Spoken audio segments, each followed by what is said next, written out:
അതേസമയം കേന്ദ്രമന്ത്രി സ്ഥാനവുമായി ബന്ധപ്പെട്ട സുരേഷ് ഗോപി വിസമ്മതം അറിയിച്ചതായി സൂചന ലഭിക്കുന്നുണ്ട്. വിവരങ്ങളുമായി തൃശൂരിൽ നിന്നും അനീഷ് ആന്റണി ചേരുകയാണ്. അനീഷ്, ഇപ്പോൾ ഇതാ കേന്ദ്ര മന്ത്രിസഭാ വിപുലീകരണം അല്ലെങ്കിൽ അത് പുനഃസംഘടനയുമായി ബന്ധപ്പെട്ടുള്ള വാർത്തകളാണ് ഇപ്പോൾ പുറത്തു വരുന്നത്. ഇപ്പോൾ സുരേഷ് ഗോപിക്ക് മന്ത്രിസഭയിലേക്ക് ഒരു ക്ഷണം ലഭിച്ചിട്ടുണ്ട്, പക്ഷെ അദ്ദേഹം അത് വിസമ്മതിക്കുന്ന ഒരു സാഹചര്യമാണ്. എന്താണ് അദ്ദേഹം അത് വിസമ്മതിച്ചു എന്നുള്ള ഒരു സൂചന പുറത്തു വരുമ്പോൾ മനസ്സിലാക്കാൻ സാധിക്കുന്നത് അനീഷ്?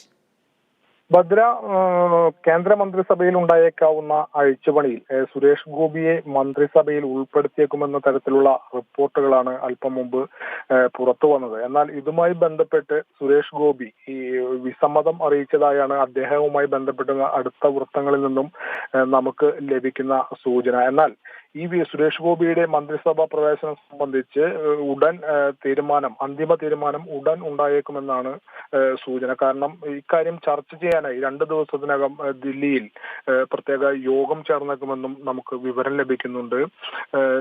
നിലവിൽ 2019 ലോക്സഭാ തെരഞ്ഞെടുപ്പിലും അതുപോലെ 2021 നിയമസഭാ തെരഞ്ഞെടുപ്പിലും സുരേഷ് ഗോപി തൃശ്ശൂരിൽ നിന്നും മത്സരിച്ചിരുന്നു. ഇനി വരാനിരിക്കുന്ന 2024 ലോക്സഭാ തെരഞ്ഞെടുപ്പിലും തൃശ്ശൂരിൽ സുരേഷ് ഗോപി തന്നെയായിരിക്കും സ്ഥാനാർത്ഥി എന്നാണ് ഈ കഴിഞ്ഞ തെരഞ്ഞെടുപ്പ് പ്രചരണങ്ങളുമായി ബന്ധപ്പെട്ടിട്ടുള്ള എല്ലാ കാര്യങ്ങളിൽ നിന്നും വ്യക്തമാകുന്നത്. നിലവിൽ ഇപ്പോൾ സുരേഷ് ഗോപി സിനിമ അഭിനയവും അതുപോലെ തന്നെ മറ്റ് ചാരിറ്റി പ്രവർത്തനങ്ങളും പാർട്ടി പരിപാടികളും മറ്റുമായിട്ട് മുന്നോട്ട് പോവുകയാണ്. ഇനി 1 വർഷം മാത്രമേ കൃത്യമായി പറഞ്ഞാൽ അടുത്ത തെരഞ്ഞെടുപ്പിന് ബാക്കിയുള്ളൂ.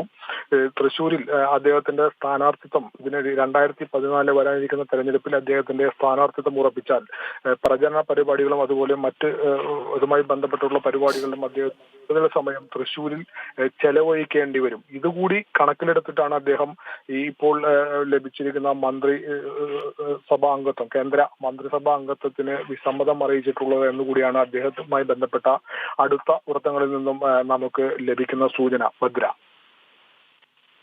അനീഷ്, എങ്ങനെയാണ് അദ്ദേഹം ഇതിലൊരു തീരുമാനം അറിയിക്കാനുള്ളൊരു സാധ്യത? കാരണം നമുക്കറിയാം, ഈ കോർ കമ്മിറ്റിയിലൊക്കെ അദ്ദേഹത്തെ എടുക്കുന്ന സമയത്തൊക്കെ അദ്ദേഹം പറഞ്ഞിരുന്നു തൻ്റെ തൊഴിൽ എന്ന് പറയുന്നത് അത് സിനിമയാണ്, അതിലേക്ക് ഒതുങ്ങുന്നു എന്ന രീതിയിലൊക്കെ അദ്ദേഹം സംസാരിക്കുന്ന ചില സാഹചര്യങ്ങളൊക്കെ ഉണ്ടായിരുന്നു. തീർച്ചയായും ഭദ്ര, അദ്ദേഹം ഇപ്പോൾ നിലവിലും അദ്ദേഹം സിനിമ അഭിനയവുമായും സജീവമായും അതുപോലെ ചാരിറ്റി പ്രവർത്തനങ്ങളും അതുപോലെ പാർട്ടി പരിപാടികൾ പങ്കെടുത്തുകൊണ്ടുമാണ് ഇപ്പോൾ അദ്ദേഹം മുന്നോട്ട് പോകുന്നത്. ഈ ഒരു വരാനിരിക്കുന്ന ലോക്സഭാ തെരഞ്ഞെടുപ്പിൽ തൃശ്ശൂരിൽ അദ്ദേഹം തന്നെയായിരിക്കും സ്ഥാനാർത്ഥി എന്ന് കുറെ ഉറപ്പിച്ച മട്ടുകൂടിയാണ്. അപ്പോൾ അതിനിടയിലാണ് ഇത്തരത്തിലൊരു കേന്ദ്ര മന്ത്രിസഭാ പ്രവേശനവുമായി ബന്ധപ്പെട്ട വാർത്തകൾ പുറത്തു വരുന്നത്. ഇതിലാണ് അദ്ദേഹം വിസമ്മതം അറിയിച്ചതായി നമുക്ക് നേരത്തെ ലഭിച്ച വിവരം. ഇദ്ദേഹവുമായി ബന്ധപ്പെട്ടിട്ടുള്ള അടുത്ത വൃത്തങ്ങളിൽ നിന്നാണ് നമുക്ക് ഈ വിവരം ലഭിച്ചത്. നിലവിൽ അദ്ദേഹം ഈ കേന്ദ്ര മന്ത്രിസഭാംഗത്വം സ്വീകരിച്ചാൽ ഈ പറയുന്ന സിനിമ അഭിനയം അതുപോലെ തന്നെ ചാരിറ്റി പ്രവർത്തനങ്ങൾ അതുപോലെ ഈ വരാനിരിക്കുന്ന തെരഞ്ഞെടുപ്പ് സ്ഥാനാർത്ഥിത്വം ഉറപ്പിച്ചാൽ തൃശ്ശൂരിൽ നടത്തേണ്ടിരുന്ന പ്രചരണ പരിപാടികളും തൃശ്ശൂരിൽ കൂടുതൽ സമയം ചെലവഴിക്കേണ്ട കാര്യങ്ങൾ ഉൾപ്പെടെ ഉള്ള കാര്യങ്ങൾക്കെല്ലാം ഒരുപക്ഷെ സമയം കണ്ടെത്താനായെന്ന് വരില്ല. കാരണം കേന്ദ്ര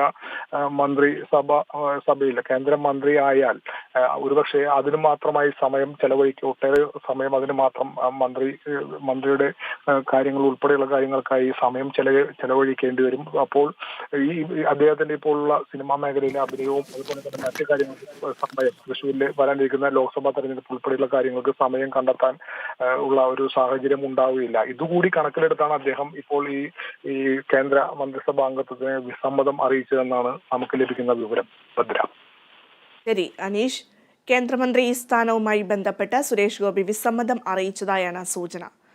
അല്പസമയം മുൻപാണ് വിശാലമായ യോഗം തിങ്കളാഴ്ച ചേരും എന്നുള്ള സൂചന BJP വൃത്തങ്ങൾ നൽകിയത്. അതിന് പിന്നാലെയാണ് സുരേഷ് ഗോപി നിലപാട് വ്യക്തമാക്കിയത്. വിവരങ്ങൾ നൽകുകയായിരുന്നു അനീഷ് ആന്റണി.